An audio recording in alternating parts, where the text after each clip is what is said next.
Oh dear, this looks bad. That's 2 years of mowing wet grass and not doing anything about it. Hey, how you doing? Nope, my name's not Walter. I'm the lawnmower lady, and I like fixing small engines. Today's video is on this little Troy-bilt TB240. It has a Honda GCV 160 engine on it. The lady that owns it bought it and used it maybe for half a season. She had some surgery or something. It's been 3 years since she could actually start this thing. She added fresh gas the other day, and all it did was piss out from the carburetor. So no doubt I'll be cooking up something in my ultrasonic cleaner to get this mower going again. She really didn't have this that long before she had to have whatever surgery that was. The air filter, you can see, is hardly any use on it at all, but certainly nothing to be too concerned about. A little bit of dust coming out of it, but really not that bad at all. The oil is really kind of clean, and since she only used it for 1 year, I doubt there's any reason to change this. Yeah, you see the level is right at the top of the fill line, so no need to bother with that. So this mower really wants to have a good power wash. No point in doing any work on this until I get it cleaned up. I don't want all of this goo and mess in my shop. This is a 10 millimeter that I'm going to use to... I'm only going to remove these one at a time. This is a shoulder bolt. It's kind of nice. The old style had a little collar that went in there, but I am going to insert a M6 threaded rod. It's about 100 millimeters long. That will keep all those gaskets from falling apart and will assist in removing the carburetor easily.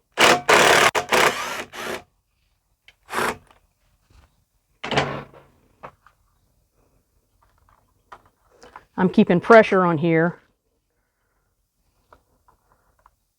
so I'll catch all the gaskets and business. And I cut a slot in those with a Dremel tool. The airbox comes off, and then you also need to remove a breather tube that's on the back. Yep, it's not too dirty. I'm going to use a pair of needle nose pliers to pull off this hose clamp for the fuel, because I'm going to drain all the fuel from the tank.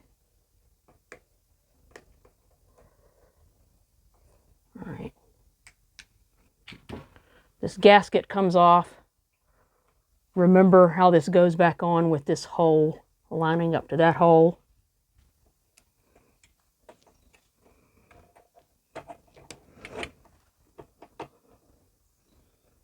There we go.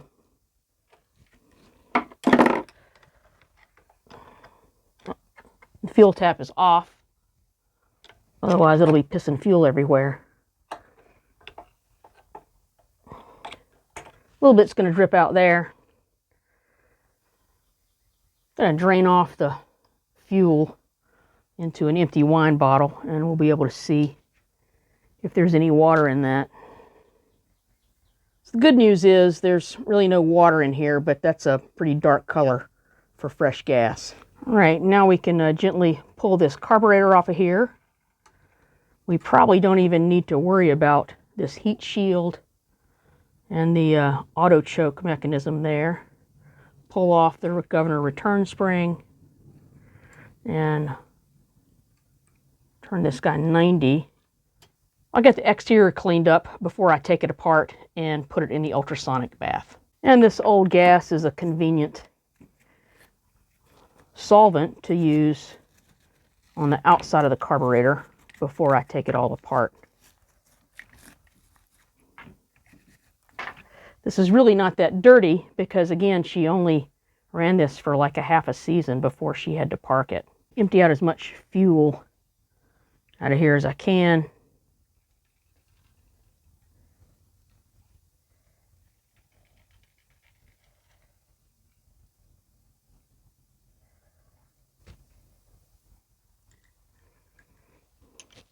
And this is a 10 millimeter. These run kind of tight sometimes.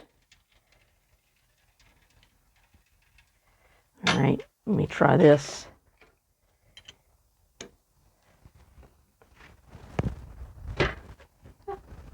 There we go. A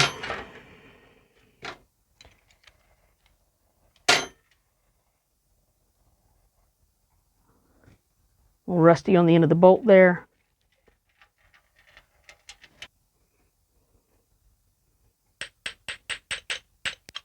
There we go. And the bowl gasket came off with the bowl. It usually sort of stays inside of there, so I'm going to try to be really careful when I clean that out to not damage that. The fuel that came out of here is really, really old looking, so I'm sure the inside of this is just varnished up. Pull this pin right here, pull the needle, the seat. You can see the float has some sediment sitting on that too, so hopefully just a good bath in the ultrasonic cleaner will take care of this. You see some discoloration right there where the fuel sat for a long, long time. Now on this bowl, I don't like to put these plated bowls in the ultrasonic cleaner because you can see what's coming off of there is sometimes the plating comes off, and then I just don't want that to get any worse than it already is. So I'll be using Carb cleaner to get that cleaned out. I know you can't see this, but inside of there is pretty murky looking. So you need to have a screwdriver with flat sides, not flared sides like this, because you will damage the threads right there on the end for the bowl nut. Find where that guy goes in. Hopefully. There we go. Sometimes these get stuck, and if they do, it helps to put a small pick or something in there to help ease this guy out of here. Which I think is what I'm going to have to do. Oh, nope, there we go. It came right out. And it is completely plugged up. Little brass tube sticking up. That's the emulsion tube. We're going to push that down with a screwdriver.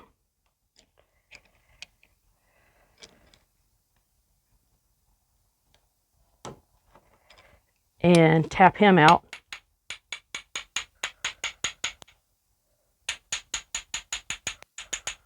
He's almost coming out. There we go. And he is very well gagged up. And the last thing to remove is the screw covering the idle circuit. This is a JIS screw. If you don't have a JIS screwdriver, just be careful because you can damage it using a Phillips. They're usually on pretty tight.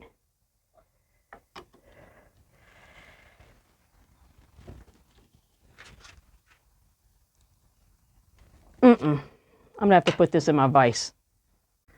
All right, hopefully get this guy out of here. There we go.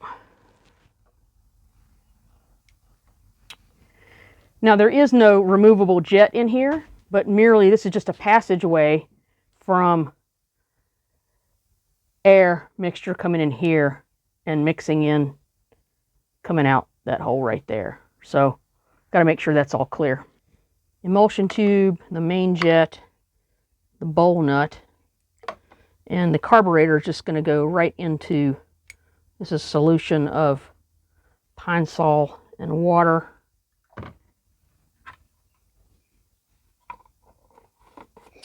I like to use just plain water in my cleaner and whatever solution so I don't have to change it out so often. And fire it up for about 20 minutes and see what happens. As you can see, the cavitation is already cleaning out the inside of that through all of the orifice.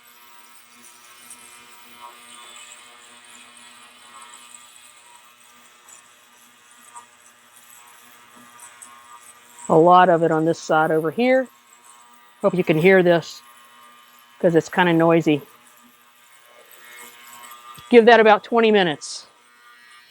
So spraying some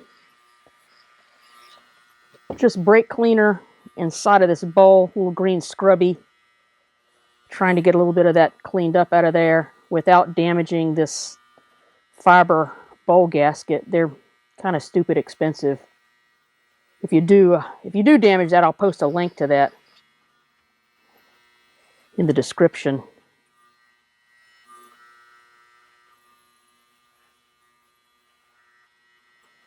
All right, not too bad. All right, this was 2 rounds in the ultrasonic cleaner.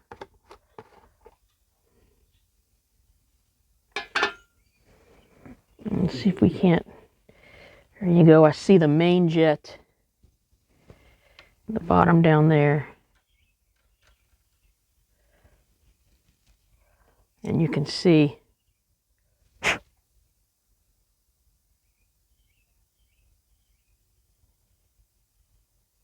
can't quite see through it, but it's certainly cleaner than it was. The bowl nut. It's nice and clean. So we can pull this carb out. I might have to just reach in there. It's hot. Nope. All right, I put on a glove so I could reach in there without... Oh, it's hot. Woohoo. All right. Now, as you can see, it is partially discolored. That is what happens with a lot of cleaning fluids, but you see where all the buildup was there is gone. And looking for the emulsion tube, which is right here. And it looks a whole lot better than it did before. Now understand everyone doesn't have a ultrasonic cleaner, but if you don't, you would want to lightly spray carb spray on all these parts. You want to avoid things like rubber needle tips because the carb spray can damage those. And then you would want to very lightly spray just a few spritz, watch your eyes here, in any of the orifices that are in the carb. And you basically want to make sure that you spray in one hole, it comes out another. The really important one, however, is this passage. And make sure that's clear. You want to spray right through there. And you can see the carb spray bubbling out that orifice right there. So the other thing I do is this is like a very small guitar string. You want to put that in and make sure you can see that inside of there. And you can also put that guitar string straight through. You have to sort of wiggle him around, but he will go all the way in and make sure that passage is completely clear.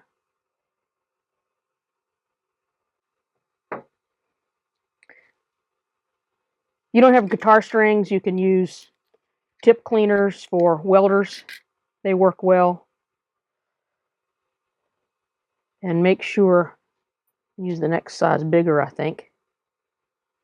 Because this is, I don't know if you can see that or not, but that's much clearer than it was. And same thing here. These holes are clear, I know that, but if you didn't have the ultrasonic cleaner, you could just run this guitar string through each one of these holes, so on and so forth, to make sure that's all clear. There's lots of these holes. Spray just a little WD-40 on these jets and parts. That will just assist. When we put this back together, the taller end goes in first. Again, threads in. You have to sort of help it past the bowl nut screws. And you want to very carefully screw that down. It will bottom out.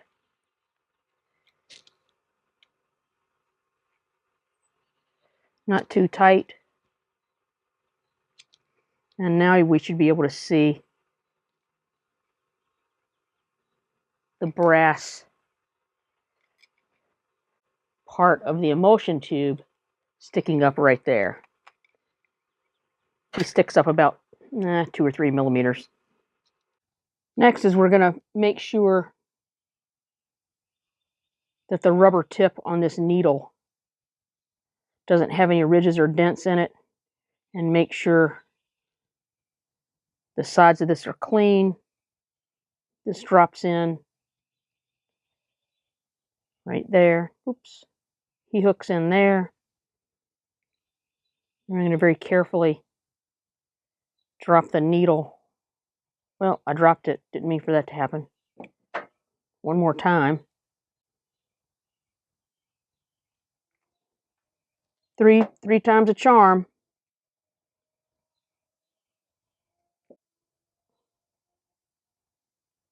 There we go. Put the hinge pin back in. All right. You can blow on this guy right here. As long as the float doesn't raise up, you'll be good to go.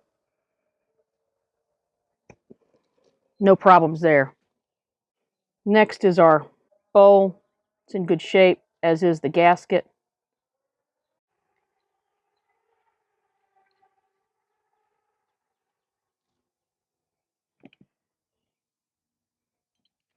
Tighten down that bowl nut.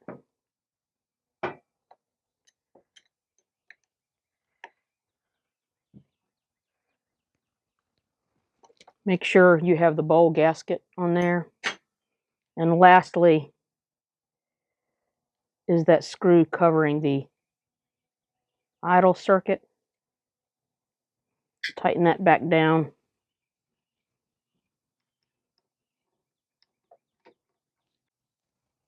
All right. Put this all back together. Everything operates freely. It's not jamming up anywhere. First is the governor arm. He goes in the larger hole. And then the return spring.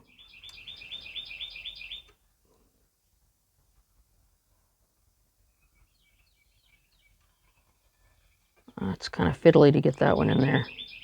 We're going to fit this right on our studs.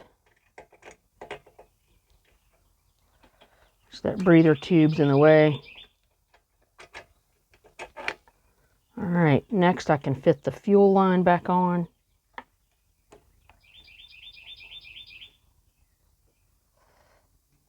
Tiny needle nose definitely help here. Sort of bend those sideways. Some people use a pick.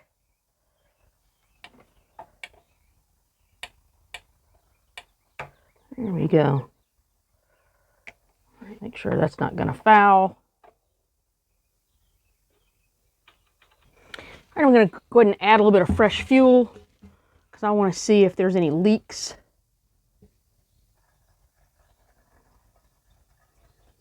Okay, the fuel tap is on and there are no leaks that I can feel, so I think we're good to finish putting this back together. All right, we're going to clean up this metal spacer right here. It's actually sort of rubber coated metal. You want to make sure this hole right here lines up with that hole.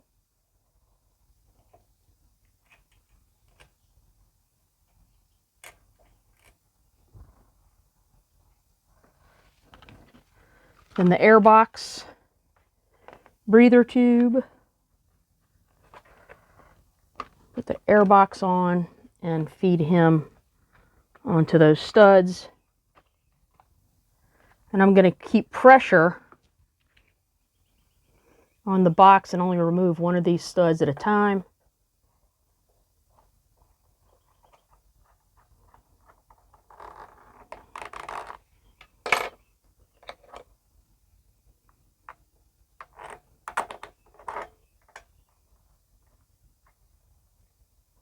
I'm going to go ahead and snug down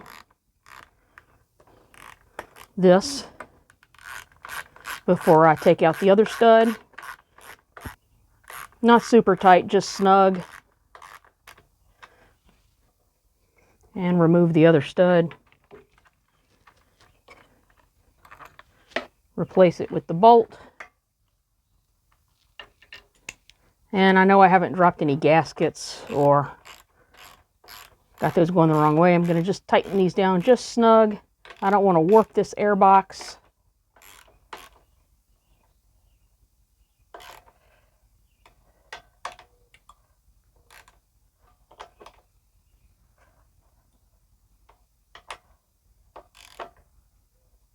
There we go.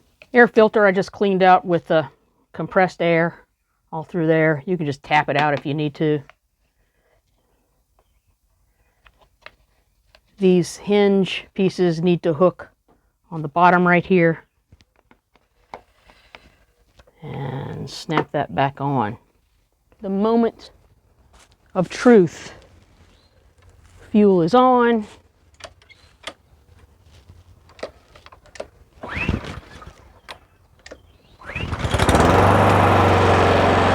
Two pulls, not bad.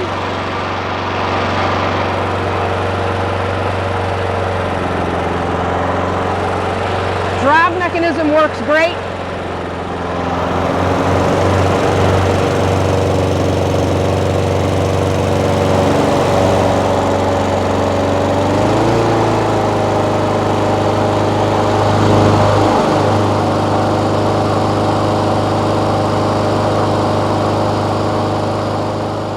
So carb service is really all that was needed to get this machine going. I think you saw it up the RPM just a little bit, just above 3,000 RPM at the end there. If you like the video, push the like button. Helps the channel out a whole lot.